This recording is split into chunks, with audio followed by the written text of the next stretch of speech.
राजस्थान हमेशा से राजपूतों की वीरता और उनके शौर्य के लिए प्रसिद्ध रहा है, लेकिन कुछ वामपंथी लोगों ने कभी भी राजपूतों को नीचा दिखाने और उनके महान इतिहास को मिटाने का कोई मौका नहीं छोड़ा। इसका सबसे बड़ा उदाहरण है ओम प्रकाश वाल्मीकि की कविता ठाकुर का कुआं। सबसे पहले तो इस कविता की 4 पंक्तियां पढ़ते हैं। कुआं ठाकुर का, पानी ठाकुर का, खेत खलिहान ठाकुर के, गली मोहल्ले ठाकुर के, फिर अपना क्या, गांव, शहर, देश। अब इन्हीं पंक्तियों का इस्तेमाल कुछ लोग राजपूतों की आलोचना करने के लिए कर रहे हैं और ये नैरेटिव सेट करने का प्रयास कर रहे हैं कि राजपूतों ने हर चीज पर अपना हक जमाया और आम जनता से सब छीन लिया।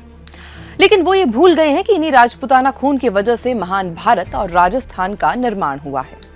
राजस्थान की भूमि का हर किला, हर महल और हर धरोहर राजपूतों की वीरता और बलिदान की गवाही देती है और इसीलिए 30 मार्च को राजस्थान का स्थापना दिवस मनाया जाता है। लेकिन क्या आपको पता है कि इस प्रदेश के निर्माण के पीछे एक दिलचस्प कहानी छिपी है, और ये कहानी है 22 राजपूत रियासतों की, उन राजपूत राजाओं की कुर्बानी की जिन्होंने अपनी सत्ता, अपनी गद्दी और अपनी स्वतंत्रता त्याग कर एक संयुक्त राजस्थान का निर्माण किया। 1947 में जब भारत अंग्रेजों की हुकूमत से आजाद हुआ तो उसके सामने एक बड़ी चुनौती खड़ी थी और वो थी 533 रियासतों का एक साथ लाना और देश का निर्माण करना। इन रियासतों में से अधिकांश स्वतंत्र सत्ता बनाए रखना चाहती थी, लेकिन उस वक्त गृह मंत्री रहे सरदार वल्लभ भाई पटेल ठान चुके थे कि वो भारत को एक संगठित राष्ट्र बनाकर रहेंगे और ये उन्हीं के प्रयासों का नतीजा है कि आज भारत एक संयुक्त देश है। अधिकांश रियासतों का भारत में विलय हो गया, लेकिन राजस्थान का एकीकरण करना पटेल के लिए आसान नहीं था। यहाँ 22 रियासतें थी जिनमें अधिकतर पर राजपूतों का शासन था। सभी को अपनी स्वतंत्रता छिन जाने का डर सता रहा था और इसीलिए कोई भी अपनी रियासत छोड़ने को तैयार नहीं था। लेकिन अब बदलाव का समय आ चुका था। ये वही राजपूत थे जिन्होंने कभी मुगलों और अंग्रेजों के सामने सिर नहीं झुकाया, लेकिन जब बात भारत की एकता पर आई तो वल्लभ भाई पटेल और वीपी मेनन के समझाने पर वो अपना सब कुछ त्यागने के लिए तैयार हो गए। ये इन्हीं की देन है कि आज राजस्थान भारत का सबसे बड़ा राज्य है, जिसका कुल क्षेत्रफल 3,42,229 वर्ग किलोमीटर है। ये भारत के कुल भौगोलिक क्षेत्रफल का 10.4% हिस्सा कवर करता है। इसके पूर्व में उत्तर प्रदेश, हरियाणा और मध्य प्रदेश, पश्चिम में पाकिस्तान, उत्तर में पंजाब और दक्षिण में गुजरात स्थित है।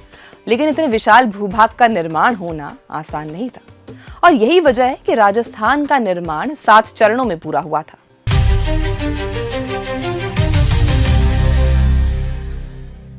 राजस्थान की एकीकरण की प्रक्रिया की शुरुआत 18 मार्च 1948 से हुई। सबसे पहले अलवर, भरतपुर, धौलपुर और करौली की रियासतों को मिलाकर मत्स्य संघ बनाया गया और ये राजस्थान के एकीकरण की पहली नींव थी जिसे राजपूत शासकों ने रखा। लेकिन क्या ये इतना आसान था? बिल्कुल नहीं।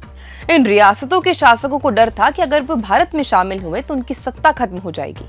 लेकिन लोकतंत्र का दौर आ चुका था और जनता भी बदलाव चाहती थी।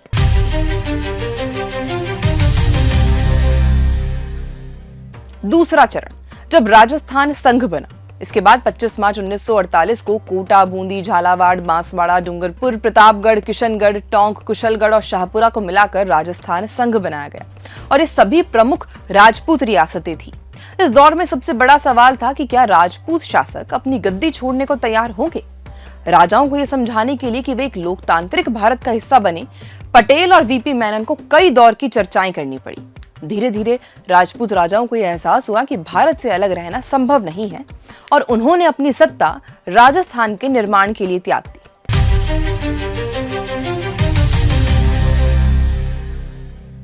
अब बारी थी मेवाड़ यानी उदयपुर की, जो हमेशा से राजपूती आन बान और शान का प्रतीक रहा है। महाराणा प्रताप की धरती कभी किसी के अधीन नहीं रही थी और इसीलिए उदयपुर के महाराणा को यह निर्णय लेना कठिन लग रहा था। वो झुकने के लिए तैयार नहीं थे, लेकिन वक्त का तगाजा कुछ और था। बाकी रियासतें भारत में शामिल हो रही थी और मेवाड़ को भी अपने भविष्य की चिंता थी। आखिरकार 18 अप्रैल 1948 को महाराणा ने अपना फैसला बदला और राजस्थान का तीसरा सबसे बड़ा महत्वपूर्ण पड़ाव पूरा हुआ। संयुक्त राजस्थान का गठन हुआ।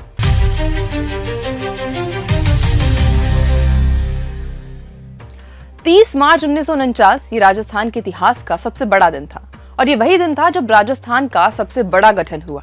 जयपुर, जोधपुर, बीकानेर और जैसलमेर ने राजस्थान में विलय कर लिया। ये वो राज्य थे जहां राजपूती शौर्य अपने चरम पर था और जोधपुर के महाराज हनवंत सिंह को पाकिस्तान से भी प्रस्ताव मिला था कि वे अलग राष्ट्र का हिस्सा बन सकते हैं। ये क्षण राजपूतों के लिए सबसे बड़ा निर्णय था। क्या वो अपने पूर्वजों की धरती को पाकिस्तान के हाथों सौंप सकते थे? लेकिन जब महाराजा हनवंत सिंह की मुलाकात सरदार पटेल से हुई तो उन्होंने महसूस किया कि राजपूतों का गौरव और भविष्य भारत के साथ ही सुरक्षित है। यही दिन आज राजस्थान दिवस के रूप में मनाया जाता है।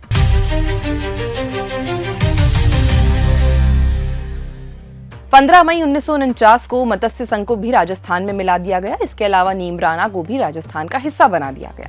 अब राजस्थान धीरे धीरे अपने पूर्ण स्वरूप की ओर बढ़ रहा था।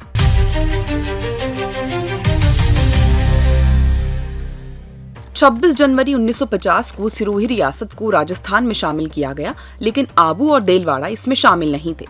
इसी दिन आधिकारिक रूप से इसे नाम मिला राजस्थान और इसकी राजधानी थी जयपुर।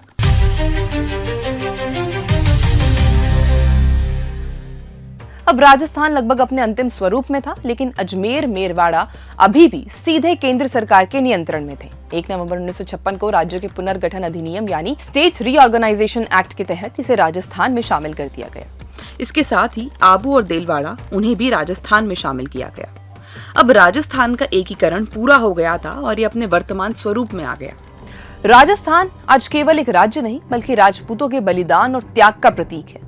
आज राजस्थान भारत का सबसे बड़ा राज्य है, लेकिन इसे बनने में सैकड़ों वर्षों का त्याग, बलिदान और संघर्ष लगा है। राजपूतों की कुर्बानी के बिना ये प्रदेश कभी अस्तित्व में नहीं आता।